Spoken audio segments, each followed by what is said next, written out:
નમસ્કાર મિત્રો, સ્વાગત છે તમારું અમારી YouTube channel Gujarat jobs and ન્યૂઝમાં. મિત્રો, રક્ષાબંધનના તહેવાર પહેલા કર્મચારીઓને મોટી ભેટ મળી છે.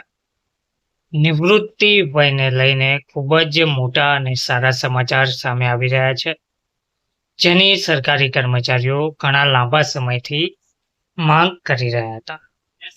હવે સરકારી કર્મચારીઓ આટલા વર્ષો સુધી કામ કરી શકશે. કામ કરવાની ઉંમરમાં વધારો કરવામાં આવ્યો છે. રક્ષાબંધન પહેલા જ મોટી ભેટ કર્મચારીઓને મળી છે. નિવૃત્તિ વય મર્યાદાને લઈને આ મોટા સમાચાર સામે આવ્યા છે.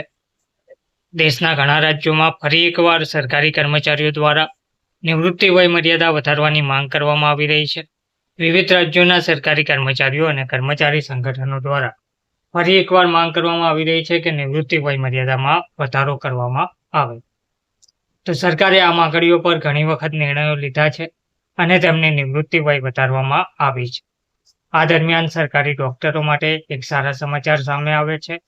રાજ્ય સરકારે તબીબી અધિકારીઓની નિવૃત્તિ વયમાં વધારો કરવાની જાહેરાત કરી દીધી છે. નિવૃત્તિ વયના તાજેતરના સમાચારમાં સરકારે ડેન્ટલ એજ્યુકેશન ગ્રુપ એ સેવા નિયમો 2016 હેઠળ મેડિકલ ઓફિસર, સ્પેશિયાલિસ્ટ ડોક્ટરો અને ડેન્ટલ ફેકલ્ટીની નિવૃત્તિ વય મર્યાદા 62થી વધારીને હવે 65 વર્ષ કરવાનો નિર્ણય લીધો છે.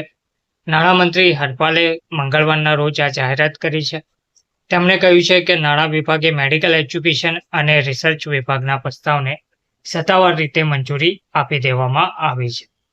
મંત્રી દ્વારા મંગળવારે એટલે કે આજે આ જાહેરાત કરી અને તેમણે જણાવ્યું છે કે નાણાં વિભાગ દ્વારા તબીબી શિક્ષણ અને સંશોધન વિભાગના પ્રસ્તાવને સત્તાવાર રીતે મંજૂરી આપી દીધી છે.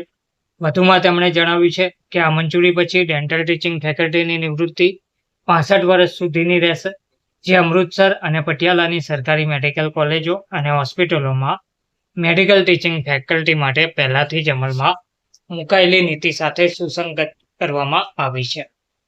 તેમનો ઉદ્દેશ્ય છે કે આ નિર્ણયથી મેડિકલ એજ્યુકેશન અને રિસર્ચ વિભાગની એકંદર કામગીરી અને ગુણવત્તામાં વધારો થશે.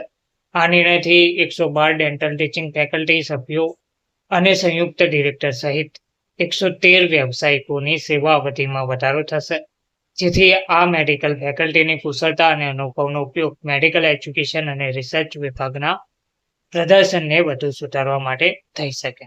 ધન્યવાદ.